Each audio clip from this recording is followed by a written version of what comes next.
All right, how we all doing today?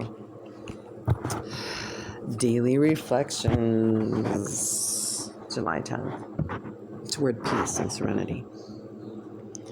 When we have taken a square look at some of these defects, have discussed them with another, have become willing to have them removed, our thinking about humility commences to have a wider meaning. 12 Steps and 12 Traditions, page 74.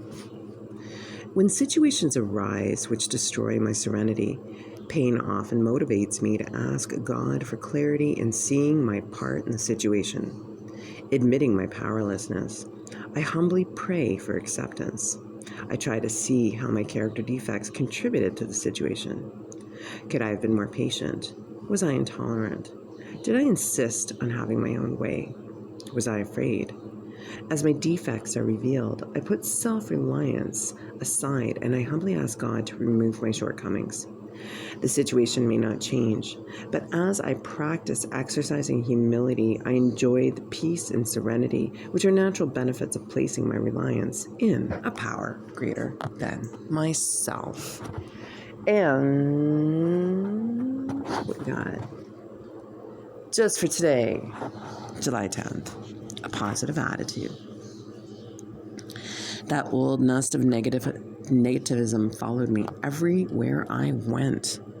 Basic text, page 137. Let me try that again. That old nest of negativism followed me everywhere I went.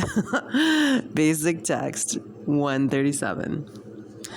A negative attitude is a trademark of active addiction. Everything that occurred in our lives was someone or something else's fault. We had blaming others for our shortcomings down to a fine science.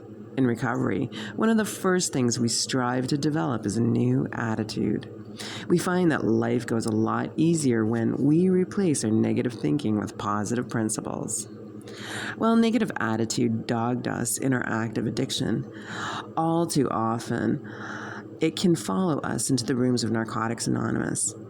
How can we begin to adjust our attitudes? By altering our actions. It isn't easy, but it can be done. We can start by listening to the way we talk. Before we open our mouths, we ask ourselves some simple questions. Does what I'm going to say speak to the problem or the solution? Is what I'm going to say framed in a kind manner? Is what I have to say important, or would everyone else be just as well off if I kept my mouth shut? Am I talking just to hear myself talk, or is there some purpose to my words of wisdom? Our attitudes are expressed in our actions. Often, it's not what we say, but the way we say it that really matters. As we learn to speak in a more positive manner, we will notice our attitudes improving as well. Just for today, I want to be free of my negativity. Today, I will speak and act positively. And with that, I want to say thank you so much for joining me today. You have a wonderful morning, afternoon, evening, whatever time zone you're tuning in from. And also with that, I'm going to encourage you to like and subscribe and check out links posted in the description box below to non-emergency numbers, other speaker tapes, other programs, clinics, and of course my mixtape all up in there. Lastly but not leastly, I'm going to take 24 hours for myself and wish you another 24 hours of continuous sobriety, recovery, harm reduction, or whatever it is you be doing to keep staying alive.